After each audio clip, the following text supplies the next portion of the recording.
Welcome to Daxon Recaps channel. Good to have you here. It was a jerkwater town, maybe 50 miles from the border. It's such a free country. They don't like each other much. Back in 1930, in the quiet little town of Jericho, Texas, about 50 miles from the Mexican border, two rival gangs are locked in a power struggle over the lucrative illegal trade running through the area. One faction is led by Fredo Strozzi, an Italian mobster, while the other is controlled by an Irishman known as Mr. Doyle. The local law enforcement is practically useless, having long abandoned any real efforts to restore order. The sheriff, instead of upholding the law, seems more interested in turning the chaos to his advantage. One day, a drifter named John Smith rolls into town. He calls himself a lone wolf, a man with no regrets. Almost immediately, he stirs up trouble by catching the attention of Felina, a woman associated with Doyle. One of Doyle's men, Finn, doesn't appreciate Smith's interest in her and confronts him. Heated words quickly turn into action. Finn wrecks Smith's car and then sends him straight to the sheriff. When Smith goes to the sheriff's office to demand justice, he quickly realizes he won't be getting any help. The sheriff, along with his silent deputy Bob, suggests that Smith should fend for himself and maybe even get a gun. With no other options, Smith heads to the local saloon, where the only person around is the bartender, Joe Monday. He orders a drink, then retrieves a pair of guns from his belongings, ready to settle things his own way. Returning to Doyle's headquarters, Smith asks Finn if he plans to take responsibility for the damages.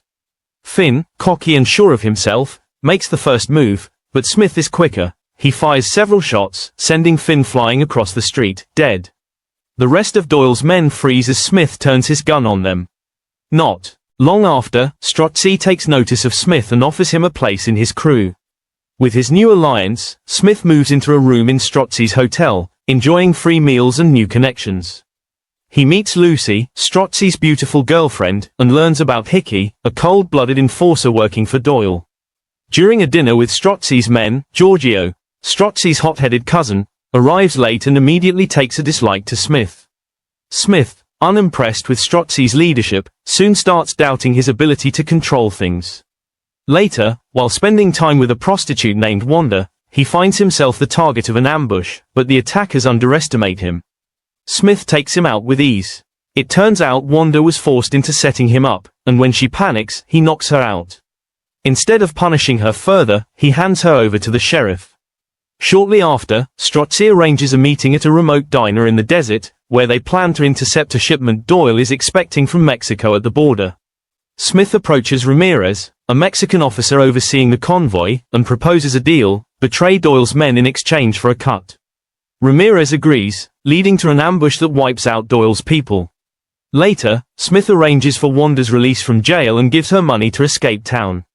Meanwhile, Smith digs deeper into Hickey's past. Back at Lucy's place, he tries to charm information out of her about Strozzi. Before long, Doyle and his right-hand man, Jack, approach Smith with an offer: help them eliminate Strozzi from the inside. Smith is wary but doesn't give them a clear answer. Doyle assumes it's a refusal and moves on, but Smith decides to play both sides. After resigning from Strozzi's crew, things get heated. Strozzi, furious at Smith's betrayal, pulls a gun on him, making it clear that nobody walks away from his gang. Giorgio, still itching for a fight, picks one with Smith. After a brutal brawl, Smith and Strozzi face off, guns drawn, but Strozzi, realizing Giorgio isn't worth dying for, backs down. Knowing that his rivals are closing in, Smith decides to stay sharp for the next few days. Later, he finds out that Giorgio has been snooping into his past. Using this to his advantage, Smith tells Giorgio to keep an eye on Ramirez, hinting that he might turn on them. Giorgio takes the bait and heads to Mexico, where Smith informs Doyle's gang that Strozzi's cousin is with the very Mexicans who betrayed them, stole their money, and hijacked their trucks. Doyle rewards Smith for the tip but remains suspicious. Soon, Smith comes face to face with Hickey. From the very start, Hickey doesn't trust him, and for good reason. Hickey heads back to Mexico, storms into a bar, guns down Ramirez and a border patrol officer, and hauls Giorgio away.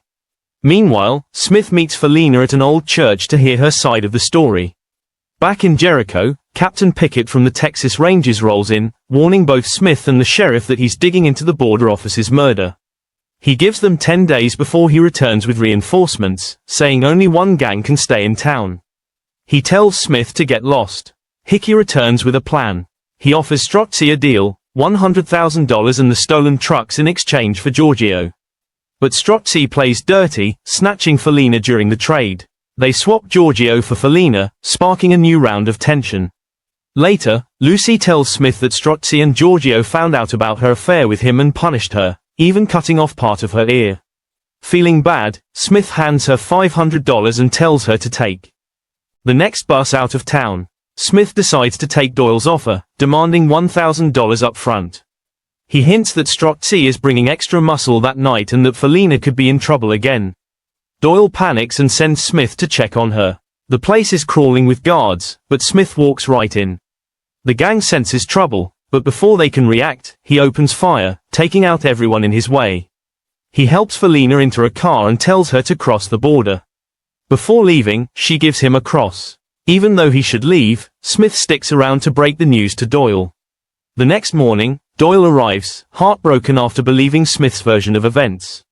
But Hickey isn't buying it. Smith returns to Jericho for a bath, but Hickey shows up with bad news. Someone saw Felina selling the car across the border. They also found her cross in Smith's room. He is dragged to Doyle's hideout, where Jack and Hickey beat him to a pulp while Doyle rants about how he saved Felina from a miserable life in Mexico. When they don't get any answers, they leave Smith for dead. The next day, two thugs come back to finish him off, but Smith is gone. He ambushes them from a cabinet, using one as a human shield before taking out the other. Then he makes his escape. Doyle's crew launches a manhunt. Smith hides in the saloon's ice room, slipping a bit of intel to the sheriff, who misleads Doyle by claiming Smith is hiding at Slim's roadhouse in the desert. Meanwhile, Strozzi and his men are actually hiding there. Doyle's gang tortures the place, gunning down anyone who tries to escape. Strozzi and Giorgio beg for mercy, promising to leave town, but Doyle's gang wipes him out.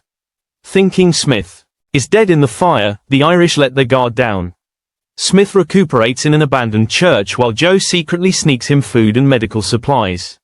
The Irish catch on and grab Joe. Gall finds Smith and warns him. With Doyle and Hickey still in Mexico searching for Felina, Smith decides to act. Taking Gall's gun, he storms Strozzi's old hotel, where Joe is being held. On the way, he grabs his lucky hat and passes by the undertaker's shop, one of the few people in town who doesn't want him dead. Smith kicks down the door and starts firing. One by one, the bad guys drop. Chasing Jack upstairs, he finds Joe tied up. Joe signals with his eyes, and Smith shoots through a dresser, killing Jack instantly. Smith takes a hit but disinfects the wound with whiskey before leaving. He props a Tommy gun by the door, a message for Hickey. As the town empties, Gall heads for Houston, even the Undertaker skipping town. Smith and Joe get ready for the final showdown. Joe hides while Doyle, desperate for peace, asks for a truce, but Joe jumps out, shooting Doyle dead in revenge for the destruction of their town. Bob raises a shotgun, but Smith is faster, taking him down with multiple shots. Hickey drops his weapon and starts walking away, but Smith isn't fooled. When Hickey suddenly whips out a pistol and turns, Smith shoots him right between the eyes. Thanks for watching, subscribe for more, and put down your comments below to let me know what you think about this recap story. Give this video a thumbs up and share for others too to enjoy. And see you on my next recap. Bye for now.